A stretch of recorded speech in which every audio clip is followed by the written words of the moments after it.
I like to talk a bit about inflation risk because that turned out to me this year the most important topic if we're looking forward for the reinsurance and insurance industry.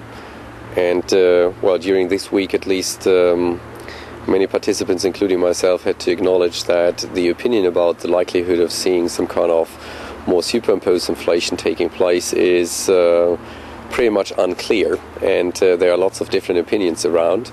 So I like just to share my opinion, and I believe it is an issue which definitely needs to be taken care of, because it might influence insurers as well as reinsurance in a more significant way. Insurers especially, not only when they are talking about and setting their tariffs, but also with regard to their loss portfolios already existing on their balance sheets, which might be significantly influenced and might call for additional reserve movements upwards following a superimposed and above average inflation situation. At the same time, for reinsurer, that might cause also some kind of difficult times, because we tend to try to look into the future when we're setting our price on excess of loss contracts, and one of the driving factors in these pricing exercises is definitely always inflation.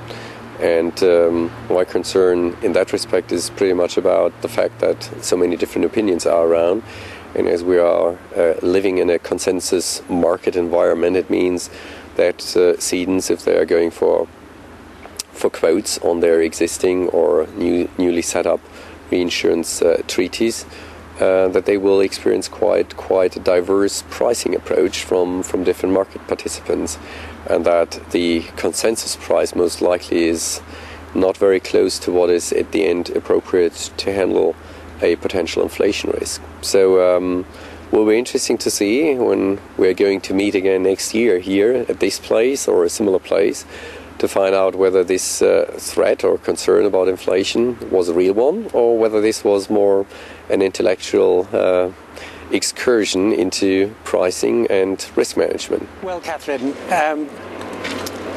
the Aon Benfield view of the current reinsurance market is that it's been remarkably resilient. When you look at the losses that have been handled over the past 10 years, whether it's September the 11th or Katrina, it's proved a very effective mechanism of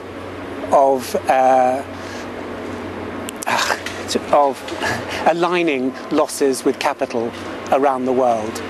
And when we entered into this credit crisis, the reinsurance industry was slightly overcapitalized.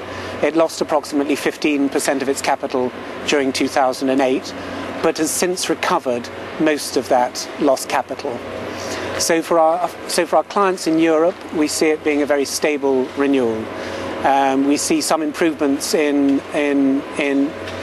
terms and conditions where there have been no losses, but there have been losses in France, in Switzerland and Austria, and undoubtedly that will impact some of the conditions they're offered. It's a very exciting time for RFIB with our reorganisation that you've just seen, and I think the timing in the market is such that the broker position for medium-sized brokers such as RFIB will benefit from the Aon Benfield merger over a year ago now. A number of teams have left that organisation, and business opportunities are there to be looked at for people such as ourselves. It will be a very good thing for this industry. It'll not only strengthen balance sheets, it'll make a lot of new business in the industry, all the way up and down the line. Retrocession, being right at the top of the line, is the one that's difficult to predict, as its prices are still very hard. In fact, some would say overpriced. The reinsurance industry is probably going to soften this year, and therefore you may have a mismatch betwixt retrocession and reinsurance. Of course, somebody has to pay for this extra cover, and it's going to be the man in the street. So the insurance industry will have to develop more income or lose some of their profits. Of course, we're just coming through a very profitable year, and I don't suspect that the profits will be as great in 2010. We can't continue having this amount of luck.